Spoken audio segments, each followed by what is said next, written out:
तालिबान के कब्जे के बाद बरादर की संभावित सरकार को महिलाओं ने चुनौती दी है। महिलाएं तालिबानी सरकार में अपनी हिस्सेदारी को लेकर हैरत में सड़कों पर उतर आई हैं और एक तरफ तालिबान के खिलाफ प्रदर्शन शुरू हो चुका है, तो दूसरी तरफ मजहब के नाम पर बन रही सरकार को लेकर कई कट्टरपंथी खुश भी नजर आए।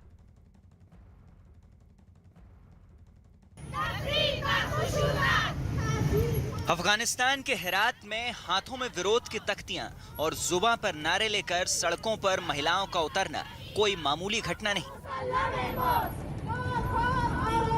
अफगानिस्तान में महिलाओं के लिए घर के बाहर जगह न होने की दलील देने वाले तालिबान के राज में बुर्का नशी महिलाओं का प्रदर्शन कोई मामूली घटना नहीं। अफगानिस्तान में सड़कों पर 50 से ज्यादा महिलाओं का रैली निकालकर सभा करना कोई मामूली घटना नहीं। ये महिलाएं तालिबान के खौफ और दहशत के बावजूद घर की दहलीज लांघकर सड़कों पर निकली हैं, तो इसका एक खास मकसद है। इन महिलाओं की मांग है कि भले ही देश में तालिबान की ही हुकूमत क्यों ना हो, उनसे उनका हक नहीं छीना जाए। इन महिलाओं की मांग है कि तालिबान की सरकार में महिलाओं को भी बड़ी जिम्मेदारी दी जाए। इन्हीं मांगों को लेकर ये महिलाएं हेरात में गवर्नर के दफ्तर के बाहर तक पहुंच गईं और कहा कि बीते 20 साल में संघर्ष कर उन्होंने जो कुछ हासिल किया, अब वो उसे खत्म नहीं होने देंगी।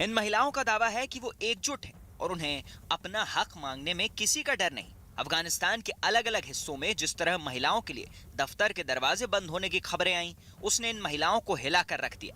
महिलाओं के लिए बिना पुरुषों के घर से बाहर निकलने पर रोक और 10 साल से ज्यादा उम्र में पढ़ाई पर रोक की खबरों ने भी इन्हें झकझोर दिया।